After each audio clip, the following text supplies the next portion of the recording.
Film dibuka dengan menampilkan tarian khas desa penari. Prosesi itu dilakukan untuk memilih penerus Dau selanjutnya. Satu persatu penari tumbang karena tidak sesuai syarat pemilihan. Hanya tinggal satu kandidat penari yang berhasil menjadi Dau pilihan. Setelah itu, Mbak Putri berlari ke hutan menitipkan sebuah kawat duri kepada Inggri. Lalu Mbak Buyut muda memaksa Inggri membawa sajen pergi meninggalkan desa penari. Lantas Inggri segera pergi sekencang-kencangnya. Sialnya, Inggri malah terjatuh dan dia segera mengambil kawat duri pemberian Mbah Putri. Namun tepat di belakangnya, Badarauhi pun datang dan mengatakan kepada Inggri untuk tidak membawa gelang itu. Ojo digawa Yanda. Namun Inggri tidak menghiraukannya. Dia berlari sekencang-kencangnya meninggalkan desa penari. Ojo digawa. Balena!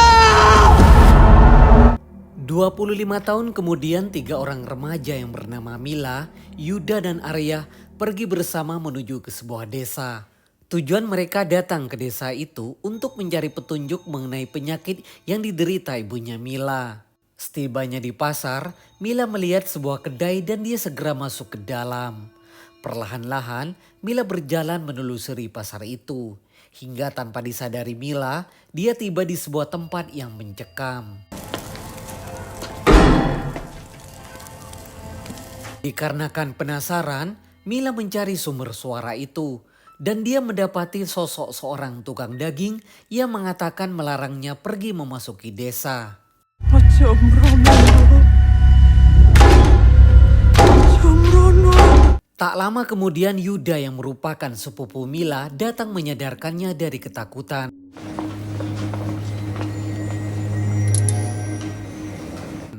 Setelah itu, Yuda mengajak Mila bertemu dengan Gito, salah satu kenalannya. Kemudian Mila meminta bantuan Gito mencari tahu tentang desa penari. Sebab Mila ingin mengembalikan pusaka kawat duri ke desa itu. Awalnya Gito menolak karena jauh. Namun Yuda memberikan sogokan hingga Gito mau membantu mereka. Selanjutnya mereka berempat akhirnya pergi menuju desa penari. Kemudian Gito menjelaskan kepada mereka kalau keberadaan desanya berada di tengah hutan. Kemudian mereka sampai di pinggir desa. Sepanjang perjalanan mereka melihat banyak sesajen dipasang di jalan. Saat di jalan, Mila merasa aneh karena dia mendengar lantunan nyanyian. Sayangnya, ketiga temannya itu tidak mendengar suara apapun. Lalu Gito mengajak mereka bertiga segera pergi memasuki desa sebelum hari gelap. Setelah sampai di desa penari, mereka pergi mencari sesepuh di desa. Mbak Putri baru aja meninggal. Sialnya, sesepuh desa yang dipanggil Mbah Putri sudah meninggal dunia. Kalau ada yang mau tak tanyakan, kira-kira ke siapa dia, Mbak? Mbak Buyut. Lalu Mila bertanya keberadaan Mbah Buyut desa itu. Seorang wanita desa yang bernama Sundari mengatakan kalau Mbah Buyut pergi keluar desa. Lantas Mila memilih tinggal sementara sampai Mbah Buyut kembali ke desa itu. Sundari mengantarkan Mila beserta ketiga pria itu ke gardu persinggahan desa. Dikarenakan tidak nyaman, Yuda meminta seorang wanita desa yang bernama Rati untuk mengizinkan Mila tinggal di rumahnya. Lalu Rati mengizinkannya dan mengajak Mila ikut bersamanya. Setibanya di rumah Rati, Mila diberikan handuk untuk bersih-bersih. Awalnya Mila tidak enak hati karena merasa dirinya yang merepotkan. Namun Rati sangat baik hati dan menyambut Mila dengan tangan terbuka. Sementara itu Yuda, Arya dan Gito tidur di gardu desa.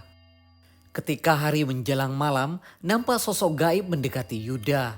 Namun sosok gaib itu menghilang setelah Yuda menghidupkan lampu obor. Sedangkan Mila sendiri merasakan suasana mencekam saat berada di rumah Rati. Saat Mila meneguk air di ruang tengah, dia mendengar lantunan sinden dari kamar ibunya Rati. Namun tiba-tiba muncullah sosok Badarwi di kamar tersebut. Dan ayu sing wis suweng tak enteni. Dengan sigap, Mila berlari masuk ke kamar karena takut. Esok harinya Mila bertanya kepada Rati mengenai penyakit ibunya. Belum sempat menjawab, Ibu Rati mendadak kesakitan. Setelah melihat keadaan Ibu Rati, Mila semakin syok. Sebab Mila merasa kalau ibunya Rati mengalami kondisi yang sama seperti ibunya yang bernama Inggri. Pada momen itu, Mila menceritakan tentang penyakit ibunya. Kala itu, Mila memanggil orang pintar untuk mengobati penyakit sang ibu. Setelah melihat kondisi ibunya, Simbah mengatakan bahwa sumber penyakit sang ibu berasal dari kawat duri. Lantas Mila melihat benda milik ibunya yang berasal dari desa penari. Kemudian Mila menunjukkan gelang milik ibunya kepada Rati. Setelah melihat benda itu, Rati meminta Mila bertemu dengan Mbah Buyut. Tak lama kemudian Yuda datang berkunjung ke rumah Rati. Lantas Yuda dan teman-temannya bertanya kepada Rati di mana tempat pemandian desa. Koyoknya ini bener di sana, Mas. Tadi aku kasih lihat gambar-gambar ibu. Rati mengantarkan Yuda dan kawan-kawan ke tempat pemandian. Pemandian tersebut dibagi menjadi 2 tempat, satu khusus pria dan satu lagi pemandian wanita. Sebelum masuk ke telaga, Rati meminta Mila membasuh tubuhnya terlebih dahulu di ruangan basuh. Ketika menikmati air yang segar, Mila mendengar suara lantunan sinden kembali. Mendadak suasana di dalam kamar mandi menjadi sangat mencekam. Dengan terburu-buru, Mila segera meninggalkan ruangan basuh. Lantas saat di luar, Mila mencari keberadaan Rati. Namun Mila melihat sikap Rati yang aneh. Rati melantunkan sinden yang pernah didengarnya sama seperti saat memasuki desa penari.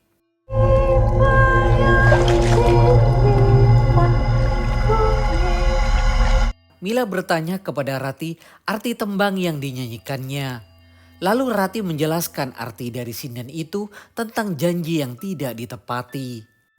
Namun tiba-tiba Rati berubah wujud menjadi Badaruhi, lalu dia menyapa Mila dengan lembutnya. Balik no kawatoreku. Namun tiba-tiba air di telaga berubah menjadi dipenuhi banyak ular. Mila yang ketakutan segera masuk ke dalam air.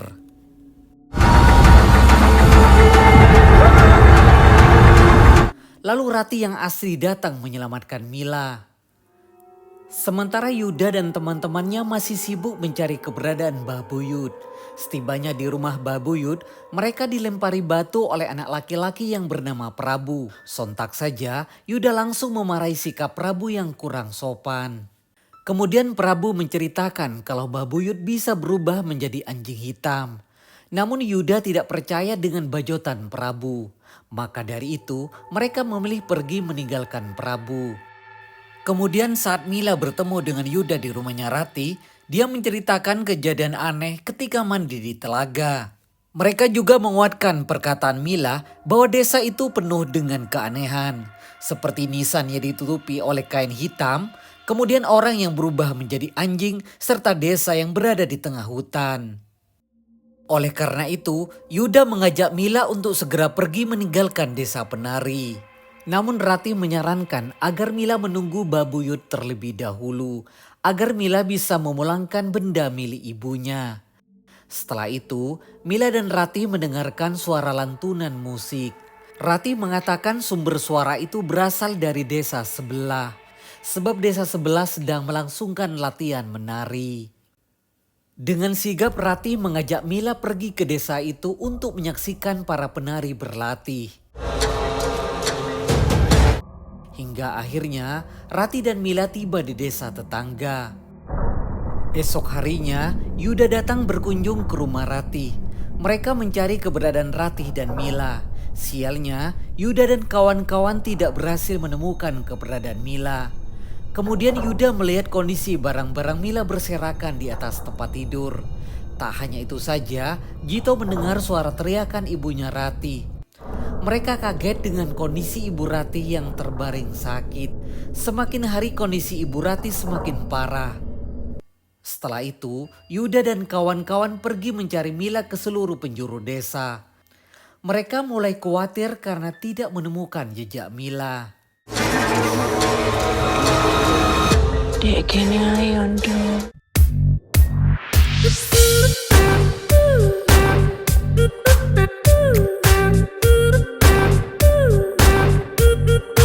Thank